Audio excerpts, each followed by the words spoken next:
Hello and welcome to LSAT Demon Daily. I'm Nathan Fox, founder of the LSAT Demon, and with me is Chaundra Monday, an actual lawyer. Chaundra, how are you? I'm good. I'm good.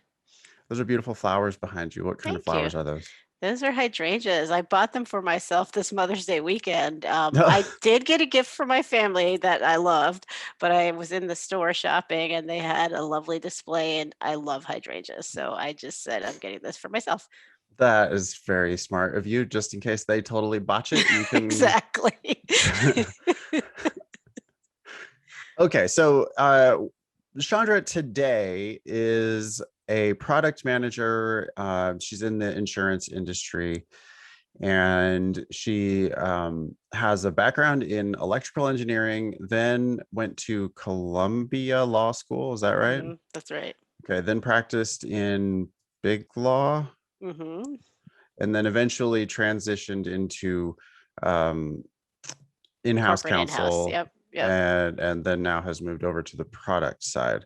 So maybe let's see. Yeah, electrical engineering is not the most common undergraduate degree. Mm-mm. Uh, of course, when someone says that they studied electrical engineering at Harvard, especially, I tend to think they can probably do whatever they want in the world. But um, Thank you. why electrical engineering?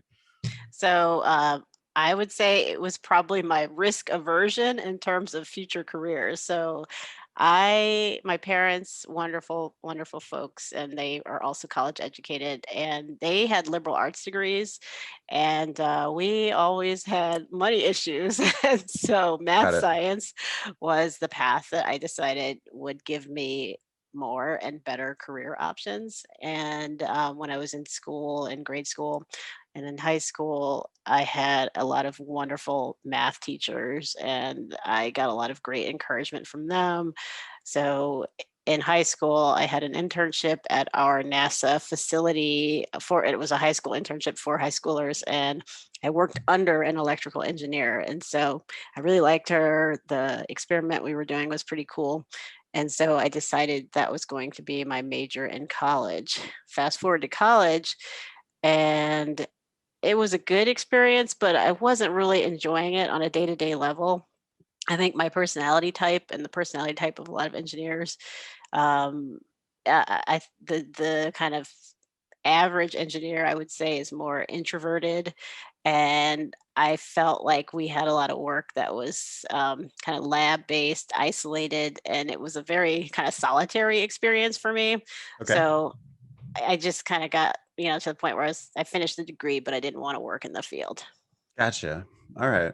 And so, not wanting to work in that tech field, you then ended up right out of college going to McKinsey? No, no. Oh, yes, right out of college, yes, McKinsey, but not law school. So I Right. intentionally waited a few years to go to law school, and I knew I wanted some broad work experience. And my city, I'm in Cleveland, and my city had a McKinsey office, and I got in contact. The recruiter and I got in contact, and they had a summer internship. So I did a summer internship there, and I liked it a lot. It's good, like broad project based experience. And so the program, out of the internship, I got a job offer, and the job after college was specifically a 2-year job. And so a lot of people who did that job would go to business school and then come back. But I knew going in I wanted to go to law school. The law is also very analytic. So that's kind of engineering and law are different fields, but they both are very logic driven, analytic driven. And so it, I knew that was what I wanted to do based on the fact that I kind of enjoyed a course I took in college that was a cross registered course with the law school. And I enjoyed my government classes. And I've always kind of been not argumentative, but I like to kind of take positions and advocate. So I knew that was what I wanted to do, but I didn't want to go straight through because I was kind of my college experience was a lot of work, and I needed some time to kind of find myself before going back to school. And you thought McKenzie was a good bridge to law school. It was. I mean, the nice thing about that job out of college is they expect you to go off to grad school, and you can either return or not. So it's a good launch pad for your next phase, whatever it's going to be. Okay. Did they have you work in the consultants that I have known? They work like 100 hours a week, and then they have 3 weeks off. Was that how it was when you were at No, McKinsey? no. I mean, I didn't have 100-hour weeks, but we would go on the road. I mean, we Hmm. definitely worked a lot, but we would go on the road 4 days a week and then Fridays in the office. And if you had a vacation schedule, they honored that, but it's very project based. So, I mean, sometimes there was time between projects, but I was there in 99 to '01, and that was when I believe the dot-com bubble burst, and that was right before I went off to law school. So there's kind of a phrase called on the beach, which means like you don't have an active project. So towards the end of that time, things slowed down a little bit, and so I had like a couple of in between times for projects, but it was nice because I was going to grad school, so it worked out really well. It was a great experience, honestly. It was great. The people were great. The travel was probably a bit much for me, so I knew ultimately I wouldn't stay in that field forever, but it was really great exposure to a lot of kind of business issues. What was it like? First flight out on Monday and then fly back Hmm. Thursday night? Exactly. That's exactly Hmm. right. Or if your client was drivable, you know, driving there, Drive a seven couple hours hours to go. away. Yeah. Hmm. Not that far. The furthest drive was like 3 hours. So I would get on a plane if it was Yeah. more than more Got it. than a half a day. Got it. Yeah. Um, cool. Okay. So let's see. You're at McKinsey and you start prepping for the LSAT, applying to law Yep. school I was at studying the for the same time. LSAT. Yep. Yep. Take I your did books all with you on the self-study. road. On the weekends. I would do it on the weekends. I didn't Okay. take them with me on trips, but I did it Too on the much weekends. when you were Yeah. out on a Yeah. project. Yeah. Okay. Yep. All right. So you just studied for the LSAT on the weekends. That's not what we normally recommend. No, I Um, agree. And actually, I think so. I did pretty well. I didn't get into every law school that I applied to, but when I took a practice test and the actual result, there was only 1 point difference. So I would not recommend self study. Actually, I don't think I advanced the ball, but I wasn't in a place that was too worrisome anyway. So, yeah. but I wanted a higher score, yes, but my score was sufficient to get me where I need to be. But I didn't get into a couple of schools as well. So such happens. Yeah, yeah. Well, I mean, it looks like it worked out fine for you because you ended up at Columbia. But as Hmm. far as self-study goes, generally, boy, you better have the right resources, and I hope you also have some real smart friends that you can ask questions. You know, the ability to ask questions. It's like it's shocking. I mean, our students who ask questions improve. Yeah, I didn't The do that. students who don't ask questions, it's hard. It It's was hard to flat. improve. Yeah, I agree with that. And I used books. Remember going to the bookstore and getting those hard copy books. So I'm dating myself, but I used those books and I Oh, would have which the were practice test. which are terrible, by the way. I like I do like a what is it called? I do like a oh god, I'm struggling to find a phrase for it, but it's like I punish myself on purpose. When I'm in a bookstore or a library, I have to go look at the shelf for test prep. Yeah. And when I look at the shelf for test prep, they have literally the worst books because it's like Barron's and I don't remember what I used. Kaplan and like Kaplan. LSAT for Dummies. And it's like they have these, you know, it's like these big national relationships with Mhm. public publishing houses or whatever.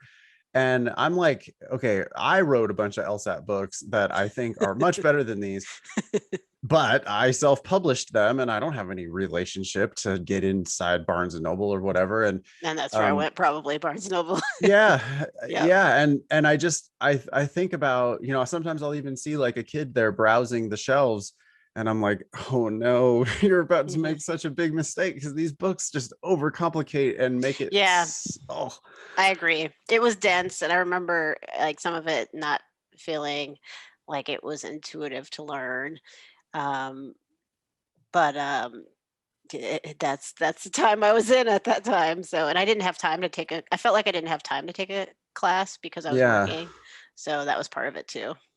Yeah. Well, I mean, now fortunately everything is online, Yep, and so it's a lot easier for people to prep even when they're exactly. traveling. um, we also now, there's so many free resources. I mean, and not to make this a complete advertisement for my product, but at lsatdemon.com you can sign up for a free account. You can do everything. You can do full test time sections, watch videos, read written explanations. You can even come, we invite you to live classes on Zoom. You can do so much with That's just a great. free account.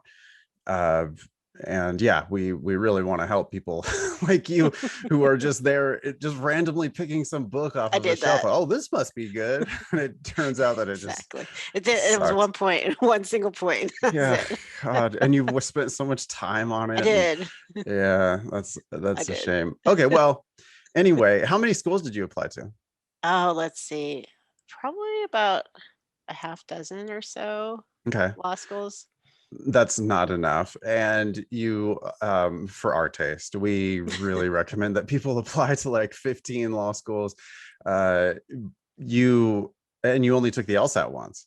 I did only once. Also not enough, because law schools only care about your highest score. Yeah. And so you could have taken another I didn't crack want to do at it it. again. Nah, no, I get it. And people are like, oh, I don't want to do it again. But see, the thing is, it doesn't work out this well for as many for other people, I right? Like it worked understand. out super well for you because you end up at Columbia and everything is rosy.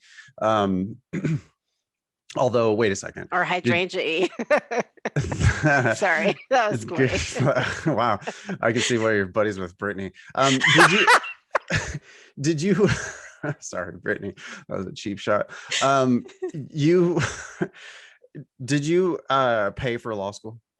I paid part. So I had loans and I had private loans and some financial aid, but mostly loans actually. So my employer, as someone who goes through the analyst program, if you had an offer to come back, they would arrange for private loans for kind of a good portion of the cost. And if you went back to work for them, they would forgive it. But I didn't go back to work for them. I wanted to become a lawyer right away. So they financed part of it, and then I ended up paying them back through a private loan through Citibank. And I also had like the government loans, and I think I had a small amount of grants, but compared to college, it was way more loan financing involved. So you graduated from Columbia in 2004. Let's Mm, see, the tuition at Columbia oh in gosh, 2000, it's now it's $70,000 a a year. ton, and I feel like the total cost was close to $50,000 a year, even back then, or 40 something a year, like all in with housing and everything I else. mean, still, it's criminal that the It's a tuition lot. has like doubled since 2004. Inflation since 2004 has been what, 1% Yeah, a year? I mean, like yeah, nothing, right? And they still have just like doubled their it's a tuition since lot. 2004, because there's so many people who are It's a so lot. stupid who are willing to line up and pay for it when they really don't have to. But um anyway, you graduated with what, About a 50, hundred. $100,000 of debt? Yeah, about that probably. Yeah, something Yeah. like that. Yep. Okay. And you went straight into big law. Mhm. Okay. You ended up in big law for 10 years, which I would take it means you didn't have any problem paying those loans back in the grand scheme of I things. paid a lot of them back. Yes. Yes. Oh, you still Yes. have them. Well, I have some that were on a longer timeline, but all my private loans are fully paid back. So you've okay, so the government ones, those are super low The interest interest rates, yeah, ones, right? exactly. Okay, so Exactly. you've just Exactly. decided, I don't need to pay those back. I can save money on my own, and my Exactly. retirement account's going to do better than Exactly. this 2% that I'm paying to the government. Exactly. So yeah. Exactly. But those Okay. are kind of, much smaller than the private loans were. So by choice, and Mhm. with, you understand like math enough to get what you're doing, you realize like, oh well, it would actually be kind of dumb for me to pay back this loan that's at such a crazily low interest rate. But you definitely paid back those private loans, Oh which were yeah. what, like 7, 8, 9% interest. Yeah, I paid those back in probably less than 5 years, yeah. Yeah, a Okay. few yeah, I kind of aggressively paid those, yes. Okay. Well, it all worked out well for you. I mean, our mission statement is basically don't pay for law school. We just really want people to go just get a scholarship, because the whole scholarship thing these days, I mean, it's just insane. That's good to know. They give, can I, you know what, can I tell you actually, I bet you don't know this. um I mean, maybe you do, but you've probably never looked at a 509 report, or at least not recently, a 509 Not, report for Columbia University. nope. No, here, let me chat it to you in Zoom, just so you Okay. can just so you can see what I'm looking at. um Okay. Wait, what is that, a link? I don't see a link. I see That's just a so sentence. It's not a weird. link. Why did it do that? Here, let's try it. There you go. There it is. Okay, this is a standard 509 information report, which is required by the American Bar Association for Okay. all ABA law schools.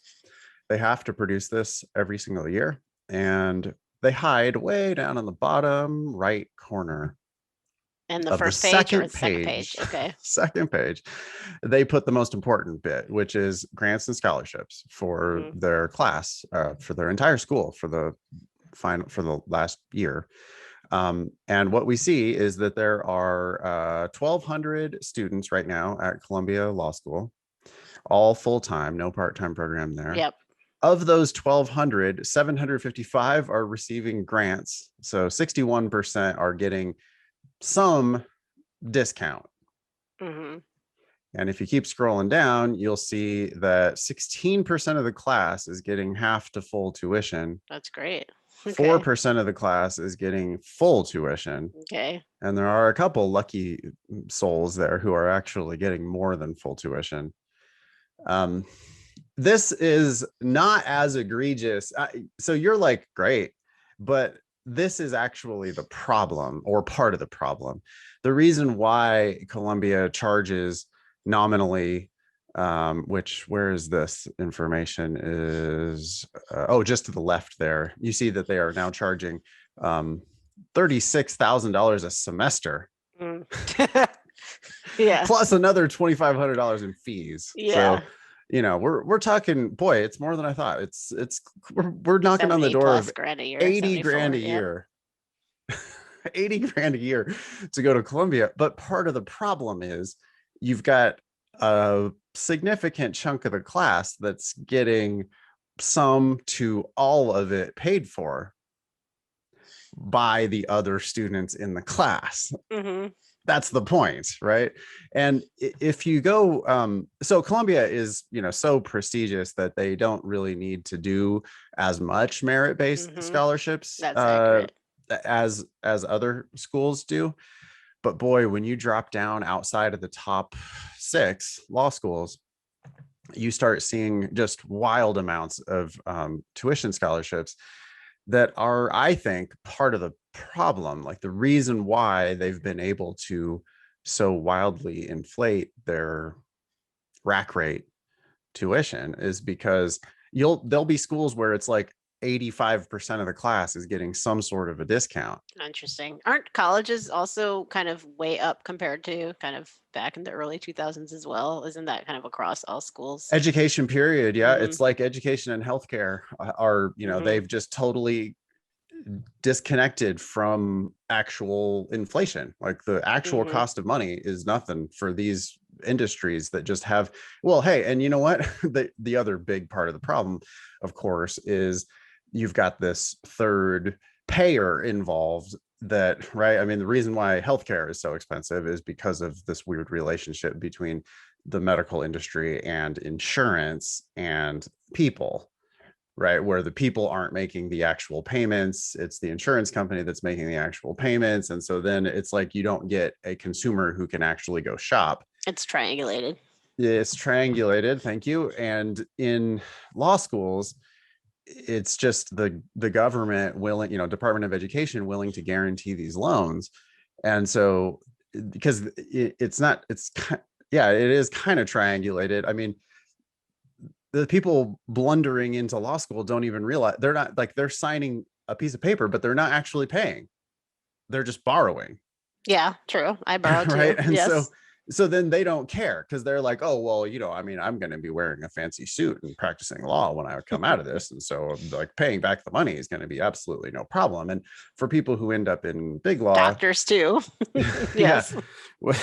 for people who end up, like, successfully practicing in a high level role, Sure, fine. Maybe you can grind it out and pay off those loans. The problem is that those loans don't go away if you Yeah, wash out for whatever reason. exactly. And if you don't like it, or if you want to do public interest, or yeah, or something, life changes. Yep. Oh, you get married, you have a kid, you realize that you don't want to be an alcoholic and get a Hmm. divorce, and like all of these things that befall young lawyers in Oh, big firms. several, not all of them, but yeah.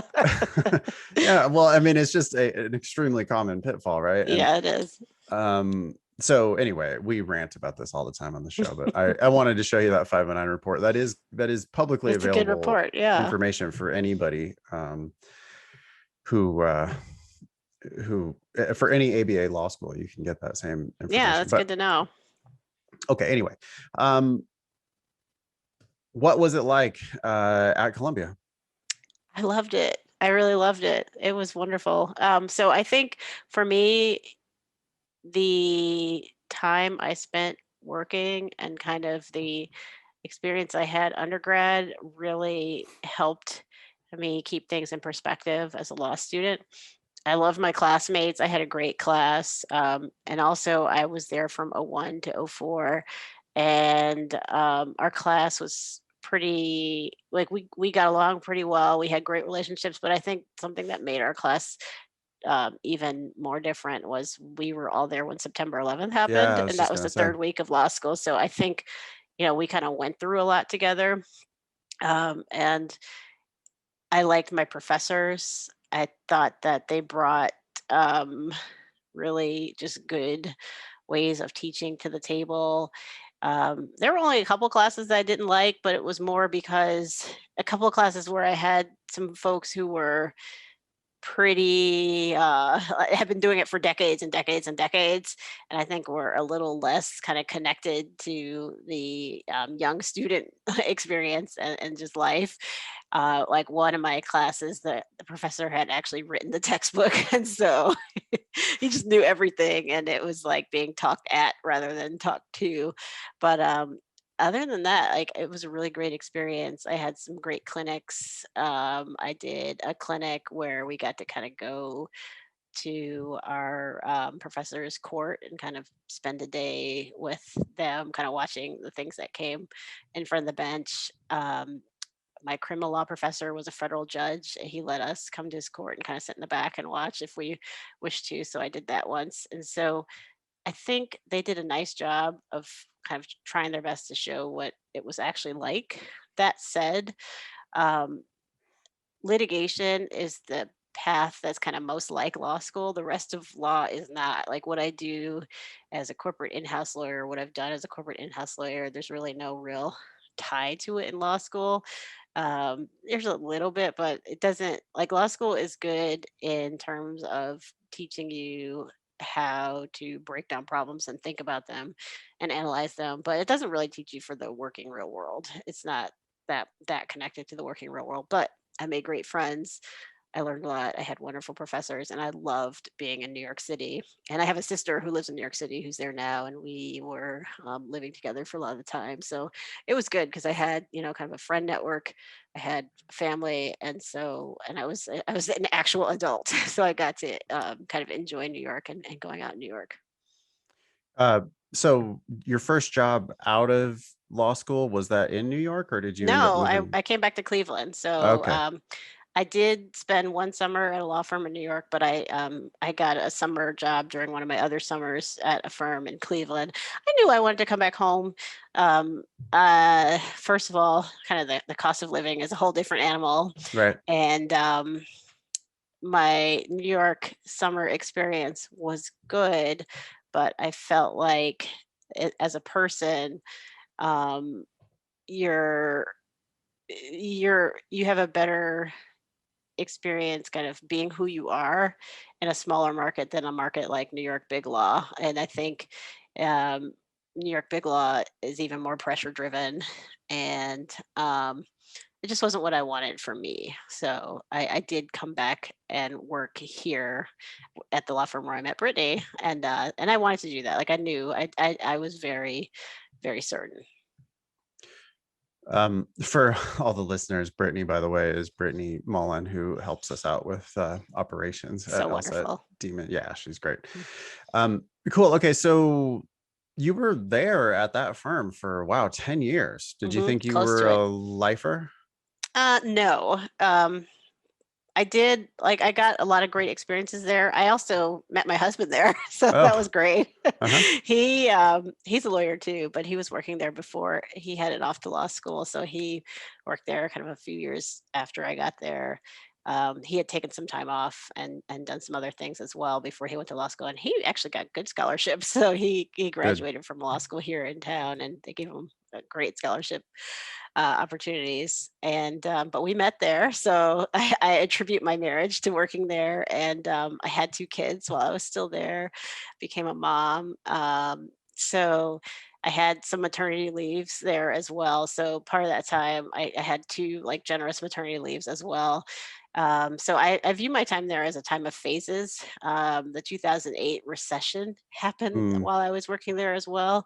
I know for a lot of folks that was hard, and I think kind of the way we practiced and the things that we got to work on changed in that a lot of companies um, put less work in their outside law firms. And so it became more about just the bigger cases. And in big law, a lot of cases take a long time to get to the finish line or trial, or they never get there. And so much of the time is spent in discovery.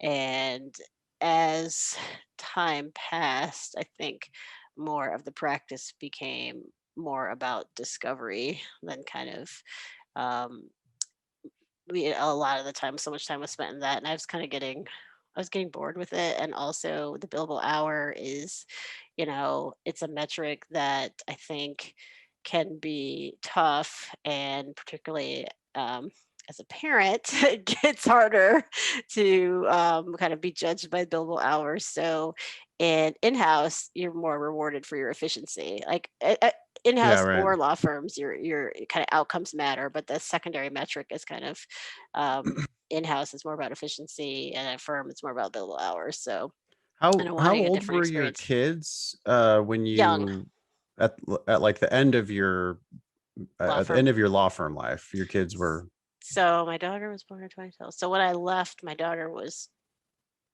not yet 2, and my son was 5. and how many hours were you billing those I last don't couple of years? remember. Our requirements were close to 2,000 hours, so I made my requirements, but but that was kind of like You weren't going like, above and beyond. not. I well, it's hard to when you have kids. Yeah, no, obviously. It's Um, hard to. So, but it was like I learned a lot and I got good experience. But I also kind of um, I was ready for change when it was time to when I moved on. And in-house is, I think, more, there was more variety in what I was doing once I got mhm. in-house, and you're much closer to kind of the forward-looking issues and plans of the companies that you work for and your clients. And of course, litigation is backward-looking. So it's, I think my in-house career has been more exciting as I kind of look at this phase of my legal profession.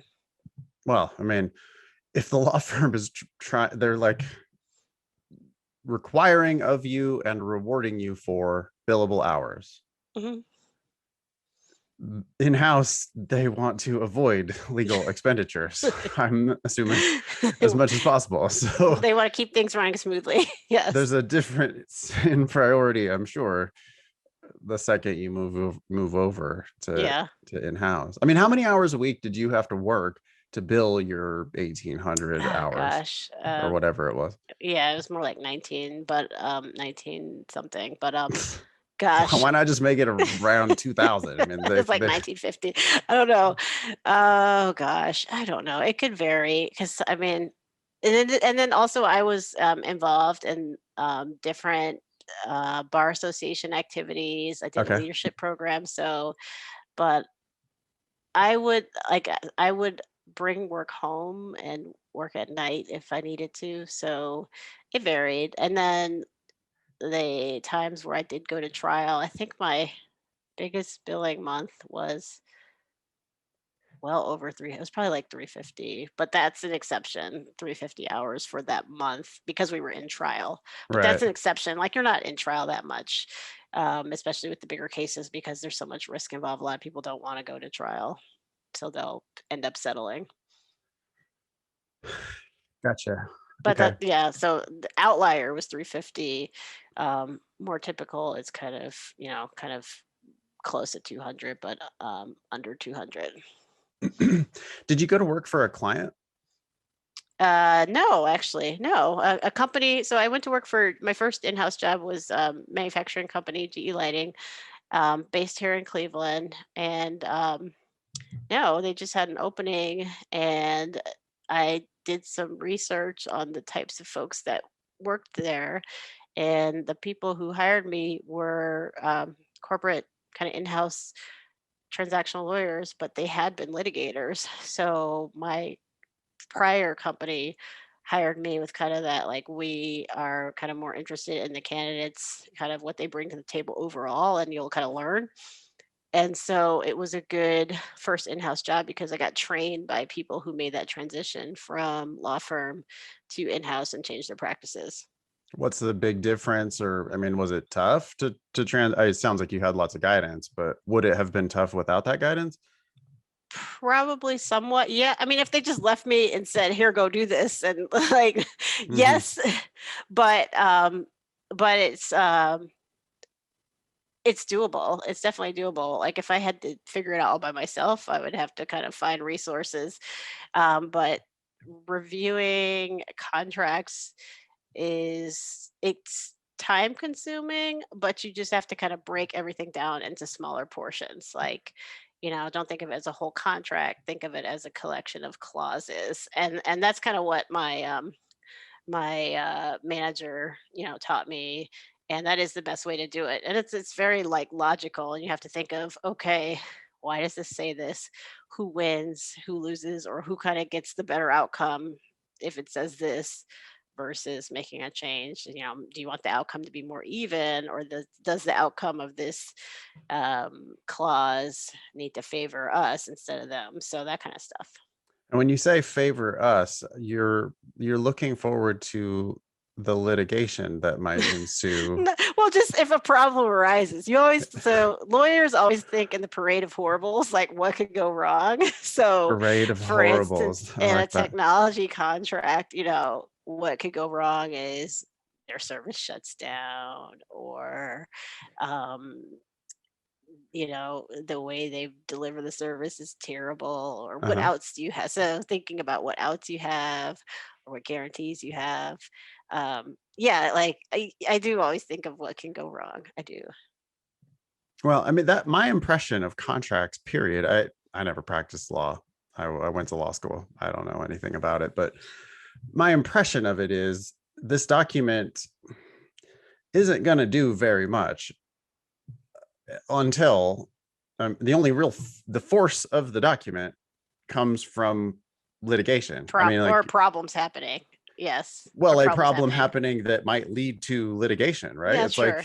the Exactly. only way that this actual document would get enforced on anyone is through a lawsuit Sometimes. I mean, I think that or threat of business, a lawsuit, yeah, right? Like business a people talking to each other or working it through. Relationships do matter, though.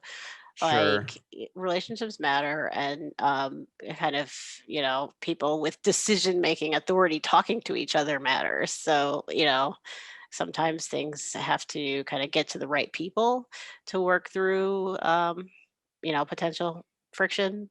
So that matters too. I think most of the time people want to avoid litigation, honestly. Right. Most of the time people want to avoid it.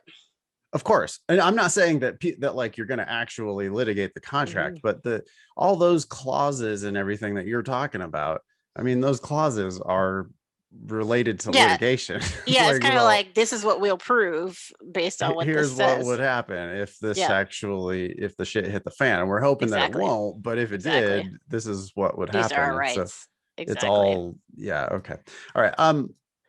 Cool. All right. So you're there for just a couple of years, right? At Yeah, GE so Lighting? it's under 3 years. Yep. Yep. And then, so my current company, also based in Cleveland, an insurance company, a friend of mine who had worked at my old law firm, the same one that Brittany worked at, was there, and there was an opening in the area that I focus on, which is contracts, and it's a really great place to work. I'm really happy there.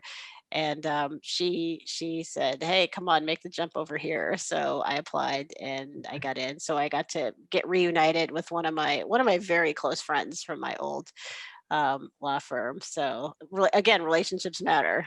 Yeah. Was it a promotion? Were you not happy at GE That Lighting? No, I was fine. I was fine. I was happy. The company has since been sold, so growth was a challenge, and I kind of wanted to make sure I had um, a long career, Hmm.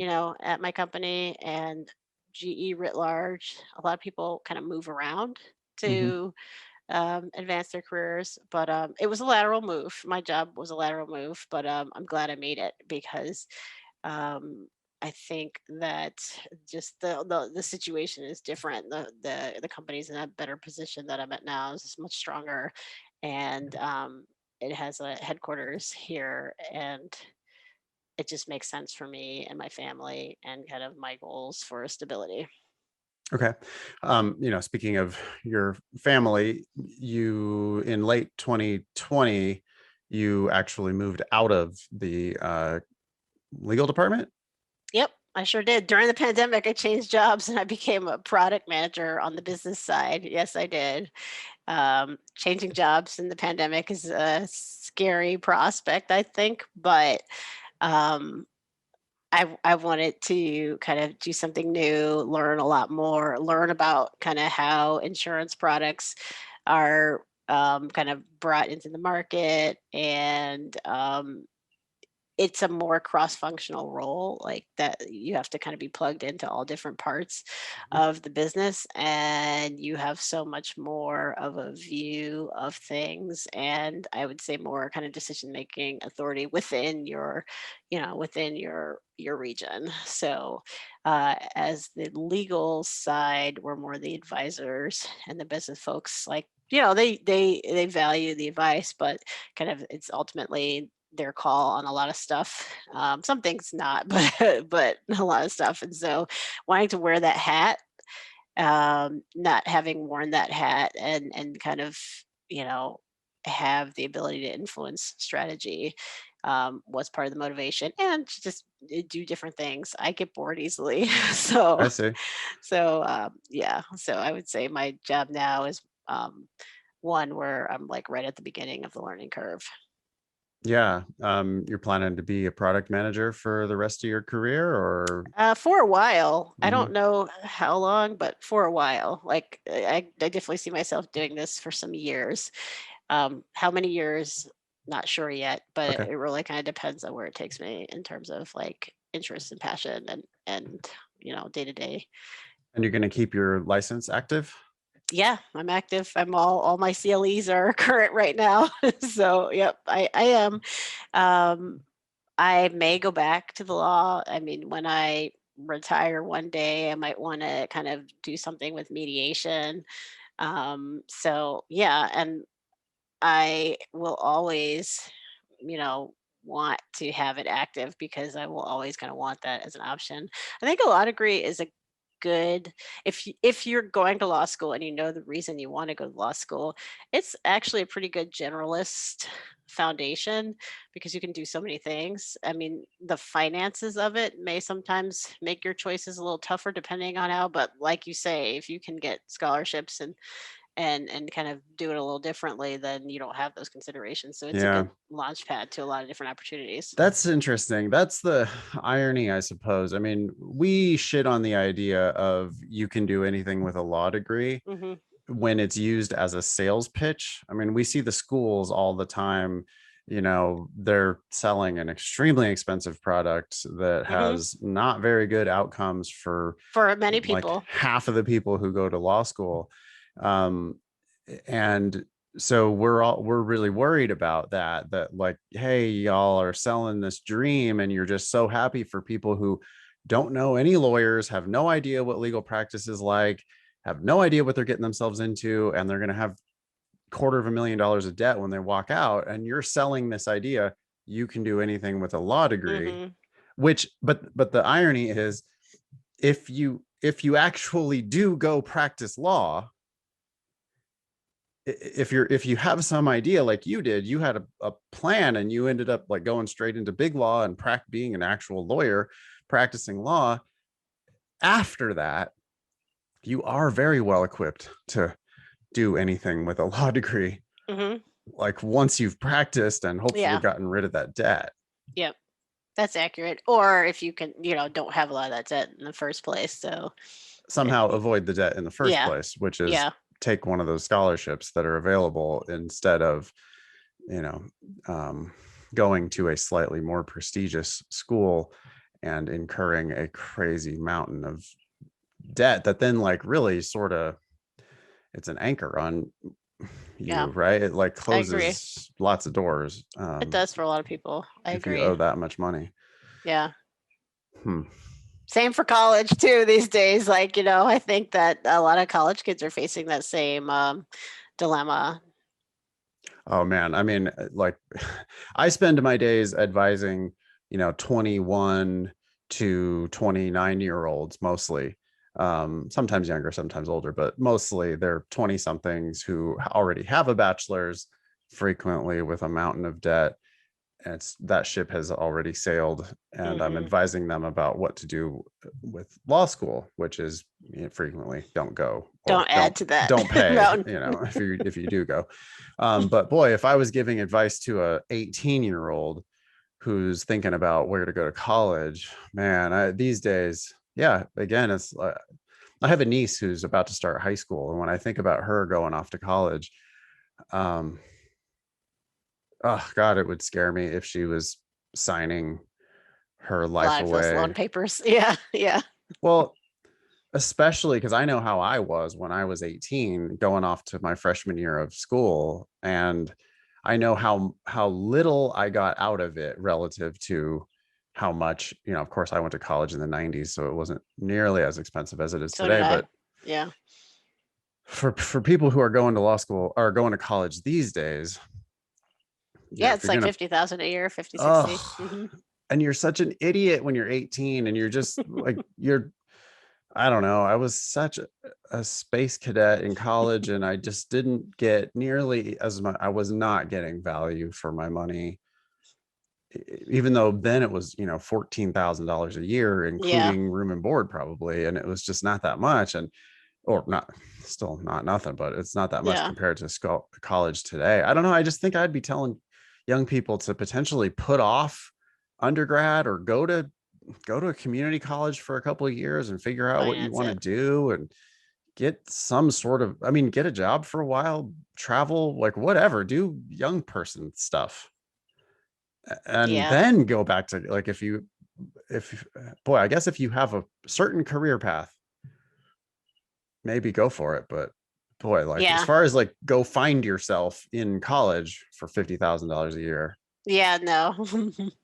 Yeah. Yeah. I think just be smart about it, keeping the eyes open and kind of knowing what But exactly they're the value not, is. young people Yeah. are not, they're Yeah. not smart about money, especially. Some are, but it's Sure. it's it's not like there's a lot of um opportunities to get smart about it that are made available to young people, Well, the because it's schools not. aren't going to Yeah. help.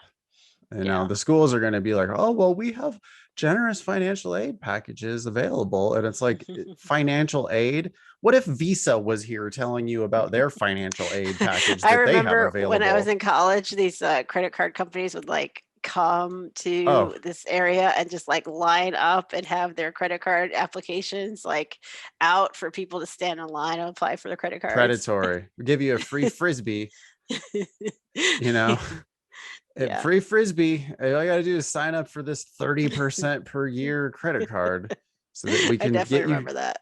trained up as a lifetime credit card debt customer.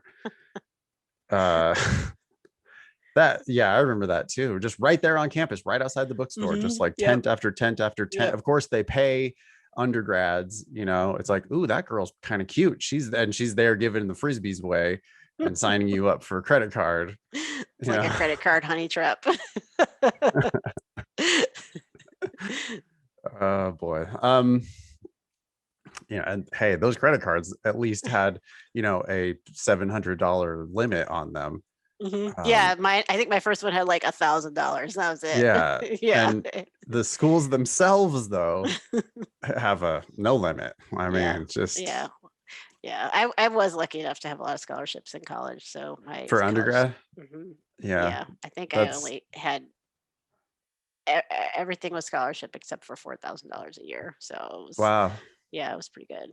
It's pretty Okay. good. Well, that's partially, I think, because of the color of your skin.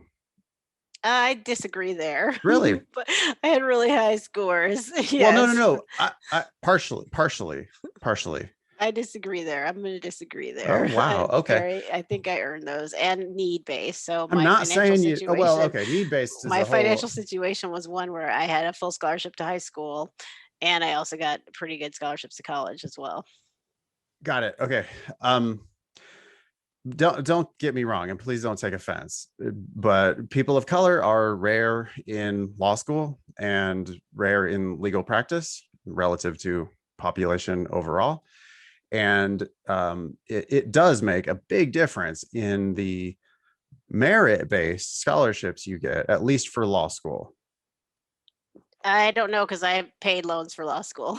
Yeah. So I did that's not my experience. So I'm Hey, not sure. I will tell you that the legal profession lacks a lot of diversity and yes. there's a real kind of lack of awareness. In fact, I think partnership ranks, like my law firm, had never had a woman of color as a partner ever. Right. That may be different now, but so I just think kind of the perception that people are doing people of color favors is really a misperception. Well, that's not what I'm saying. What I'm saying is this.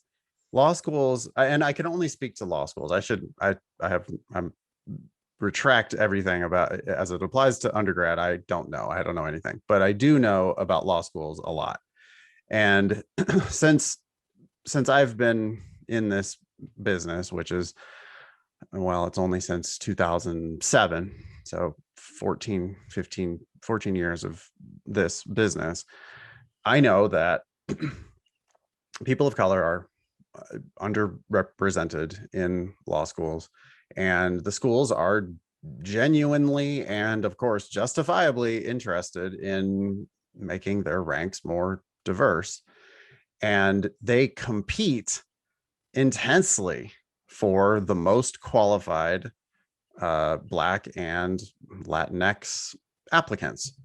There just aren't enough of them to go around. It's probably true. I didn't And have any scholarships, so I can't say. that that's that well, right, because you went to such a top law school where at the very highest ranks, Harvard, Stanford, Yale, Columbia, and a couple more, they just don't give nearly as many merit-based scholarships. Instead, they give need-based scholarships. But that's only true in like the very top.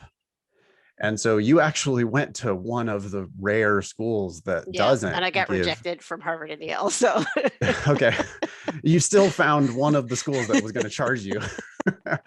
So good job on that.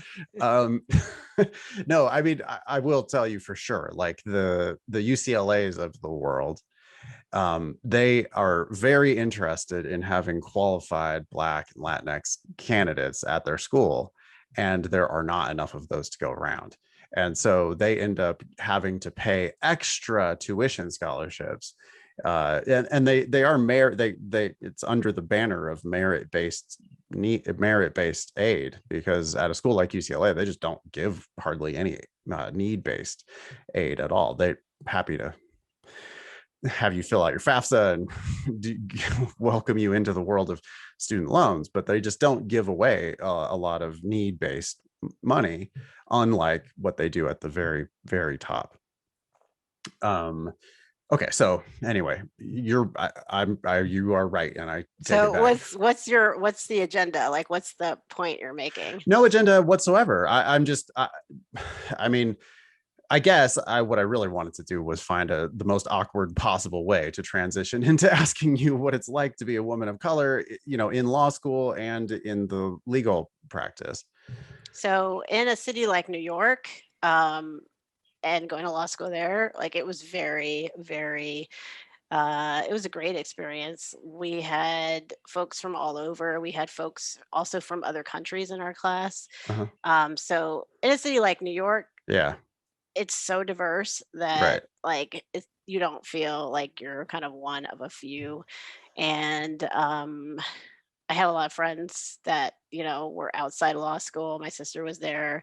So I felt like I had a really good network. And then at my law firm, I was the only Black woman in my group, but I had another friend who was in a different group who also we were kind of same class, same tenure, came there at the same time. And then I made a lot of friends like outside the firm. And I had a lot of friends of, kind of all races.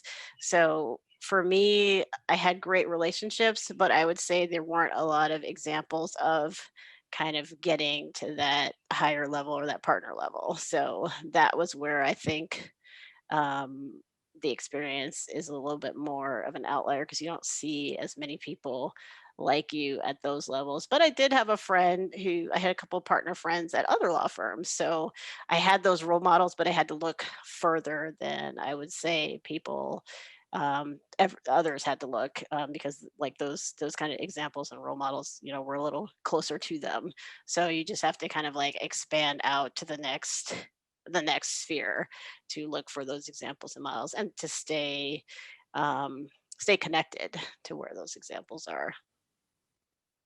Okay. Um, yeah, I guess, I mean, I want to ask for your advice for law students of color. In New York, you didn't have much of a problem, but law students of color in, oh, I don't know, Sacramento. Okay. Um, what might you recommend? I would say look to like the bar associations. Hmm. There's are a lot of cities that have African American bar associations, and they'll often be named after lawyers who have a connection to maybe that city or that market. So, like ours in our city is called the Norman Minor Bar Association. So you can make connections there, and they often have ways to connect with law students. I would also say look for alum, and in general, I think law students face the worst time in law school when they kind of close off and isolate themselves, like no matter their background. So, the folks who kind of just go to the library, put their head down and study and don't really reach out. So, always kind of be making those reach outs is what I would say. It's How? uh, asking people who they know, like, do they know other folks? Are there any alum who, are there any Black alum who went to this school who are doing, something in whatever field or area of law you might be interested in? I think all law schools should have an alumni office or alumni association. So that's a good way as well. And, um, law school is very busy, but I've been someone who's volunteered a lot over the years, so you can kind of build connections through volunteer work as well. I did like volunteer work through our legal aid association here when I was a younger lawyer. Don't do as much volunteering now, I must say, but life has gotten pretty busy. But you can meet people and kind of get plugged in, and your experience will kind of feel more meaningful in general. I mean, those role models may not always be there. Professors as well, like if they're professors that, are kind of interesting or you want to build a connection with, you can like kind of learn more about them, learn about like their career, kind of what they see. I was, as an undergrad, I was a very kind of reserved and timid student. Um, and over the years, I've gained a lot more self confidence, and it's hard to have a lot of self confidence in your 20s. Um, Yeah. and yeah, and as a teen going into your 20s, but be unafraid. And if you're truly miserable, then don't be afraid to kind of change something up and walk away. I love that. I give similar advice to my LSAT classes all the time. It's like, hey man, you're going to be a lawyer. You're not, you better be willing to speak up. A Yeah, lawyer is an that's true. advocate. You got to Yeah. advocate for yourself first. Like, you don't understand something, you better tell me you don't understand it. Or Yeah. if there's something that's not working out, you better say, hey, this isn't working for me. It is just not a place for the shy, really. Yeah. Right? Yeah. Yeah. I mean, it's okay to be, reserved or kind of pick your words or when you feel the need to but there's always going to be a time where you kind of need to have your voice ready. So, Yeah, yeah. you want to be, that's okay. You don't have to be the person who talks all the time. Matter of fact, the people who talk all the time frequently just nobody listens to them. They The don't know what they're gunners. talking about. The gunners. Yeah, exactly. The ones who raise their hand uh every day in the first semester of 1L. They're Hmm. constantly speaking, Hmm. volunteering for everything, and Hmm. then they get their grades back after the first semester, and then they don't say anything in the second semester. Our Those are gunners the still my got good favorite. grades, but yeah. Some of the ones who do get good grades, they keep They talking, still but the talk. the Yes. ones who don't, you can see they just sort of They kept talking. fade into the background. Oh, that dude, he like dominated the first semester. Wow, how come he doesn't talk? I thought he was like so smart. No, he got all B's. Um, yeah, it's you want to be the person, you do want to speak sometimes though, and you want to be the one that people listen to when you do actually chime in, Hmm. right? I mean, if you're in the room and you don't say anything because everything's going fine, that's fine. Sit there for 45 minutes and don't say anything because it's all going okay. But when you see something that isn't okay with you, or there's a question, you've got something you don't understand, then you better be ready to speak up. And Exactly. hopefully at that point, you'll have the authority by virtue of the fact that you haven't been dominating the conversation for the last 45 minutes. Now, when you do say something, people owe it to you to listen, but you Exactly. can't just not say anything ever. That ain't going to get it done. Exactly. Exactly. Um, Anything you wish you had known before going into law school and the legal profession? Um, I think so. Maybe I think what I might have done is kind of felt comfortable being myself sooner. And law school, no, I wouldn't change a thing. I kind of wish I had gotten an MBA too. So like now Really? that I kind of wish because the JD MBA program would have just been one more year, but that's so niche. That's not really useful to any of you, the folks who are Yeah. listening. I, It's not useful. That's just kind of my well, particular situation. again, it's the irony of if you know what you're going to do with it, then great. Yeah. But Yeah. like, there's so many kids who are, they're 22, they just graduated from undergrad, and they're like, yeah, I'm looking for JD MBA programs Yeah. because Like then that's that's going to situate me for anything. And it's like, exactly. are you kidding me? Yeah. Yeah. Listen, Exactly. if you want to be a lawyer and practice law, then get a JD. If you don't want to be a Exactly. lawyer and practice law, then don't get a JD. If you don't know what you're doing in life, don't get a JD No, or an don't. If you don't know MBA. what you're doing, don't. Yeah, no, God, absolutely it's not. so Absolutely not. expensive. But I think if I had to change anything, I'd actually maybe change after undergrad or change undergrad, and I might not have majored in engineering because I found that it wasn't my true passion. But I'm glad I took the path I took. Well, you didn't know, right? I mean, Yeah, was there exactly. did you have a thing? Could you have known and No, I switched? don't think so. I'm envious of people who are risk takers though, because again, like I came out of college when the .com, you know, craze started. Then the bubble burst a little bit, but still like I feel like folks who had that foresight to join the .com, experience in the tech world back then, like it's pretty exciting. Like they were really right on the forefront of that. But that's, like that's who has a crystal ball. So nobody has a crystal ball. You don't wish you worked at Facebook. No, not at all. No, Okay. but I think that that kind of like what was happening in technology was pretty exciting.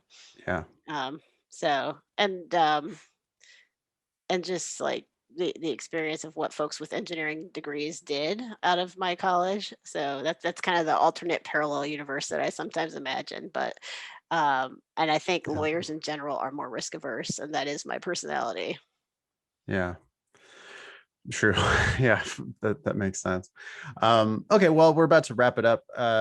Brittany wanted me to ask you what books you're reading right now. Oh, okay. Let's see. So not right now, but a recent book that I completed. So I read Isabel Wilkerson's book Cast this summer on kind of America and our history and race. And that was probably the read that was the most meaningful to me over the summer. It's a good like historic look, and it also kind of takes the experience of Germany and kind of compares it with America and also India. So it uses three different countries and kind of parallels and contrasts those. So it's a good like people who want to get into history and heavy topics.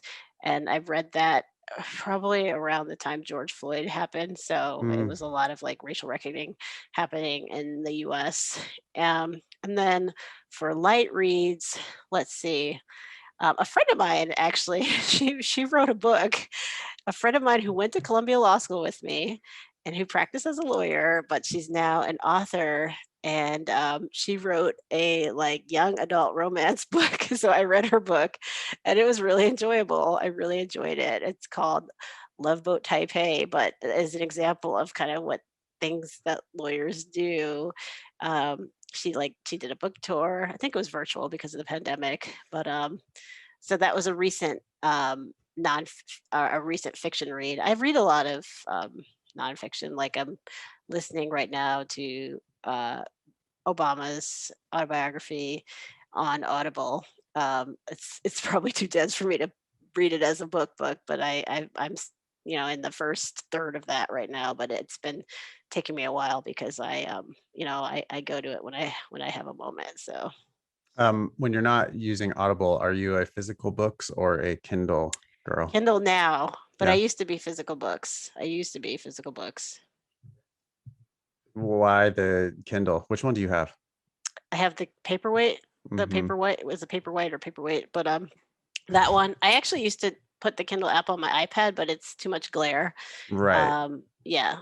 So Paperwhite's cool because you can actually read in bed without yep, it lighting up the whole room and exactly. blasting you That's in what the I face like. with the That's what I blue like. light. That's what I Yeah. like. And I also read Where the Crawdads Sing. That was another fiction book that I read. Okay. So it was good. Although I didn't Lots. like it as much as everybody's been saying. Oh,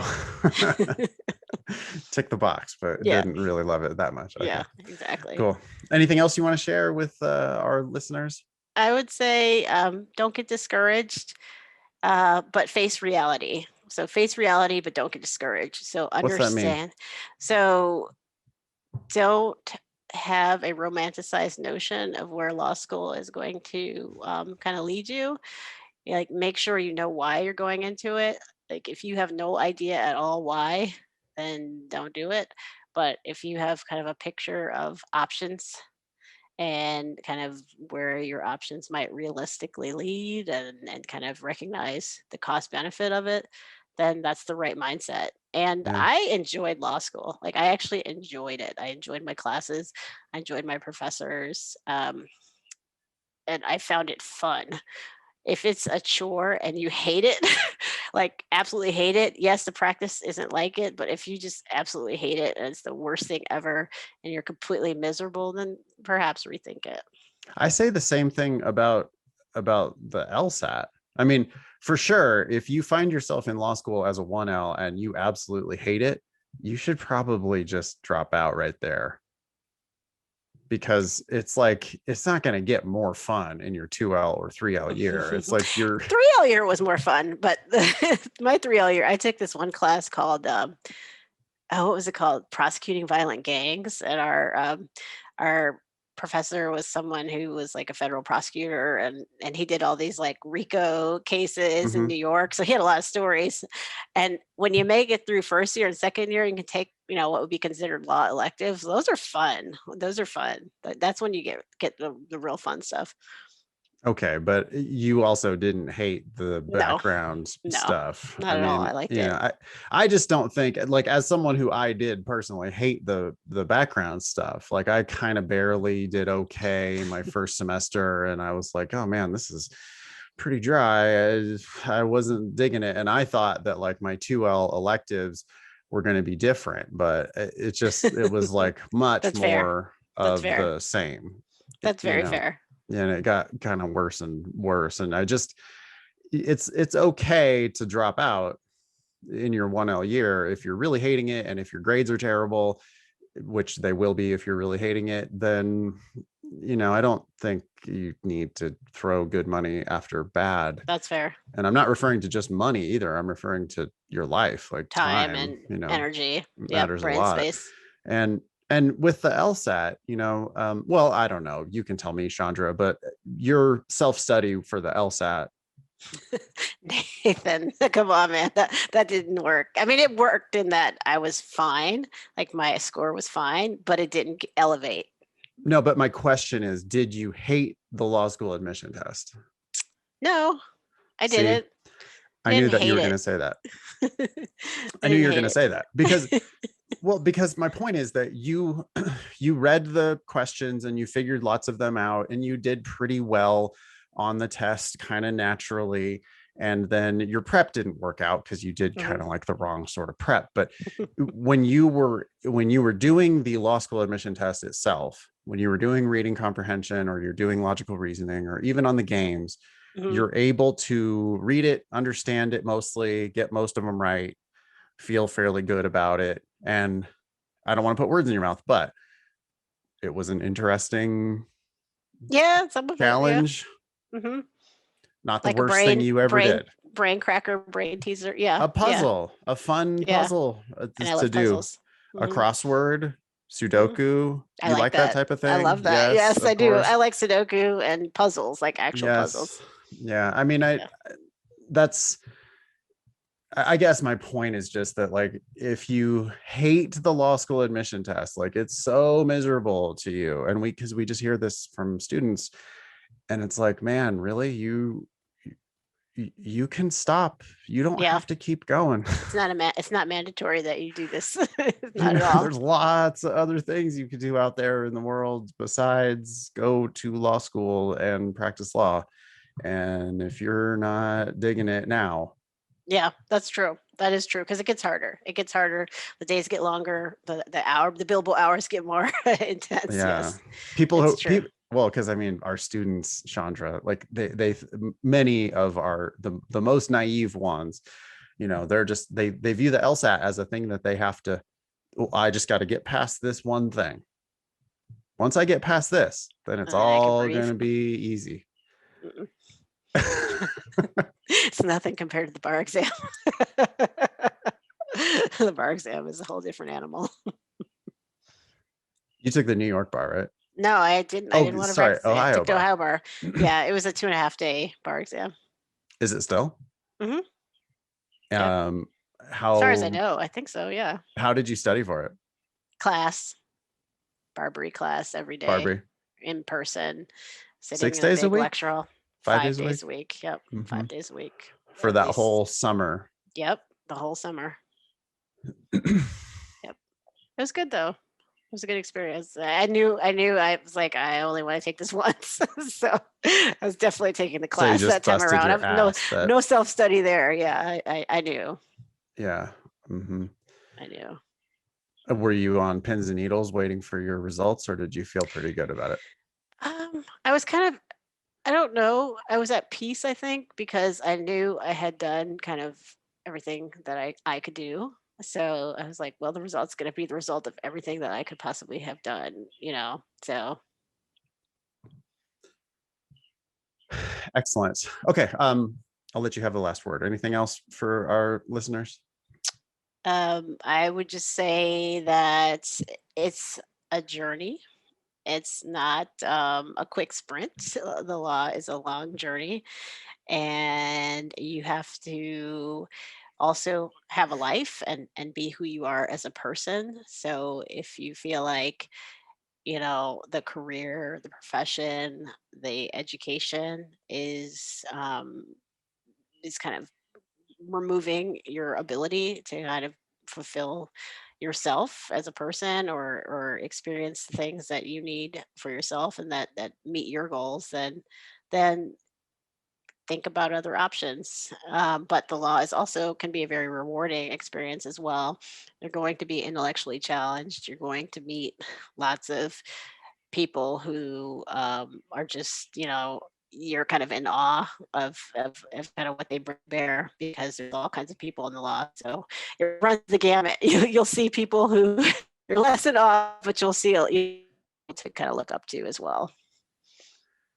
Excellent. Thank you so much, Chaundra, No for coming problem. on the show. Chaundra Monday is an actual lawyer and now a product manager for an insurance company in Cleveland, Ohio. Thanks, Nathan. This has been good. Take care.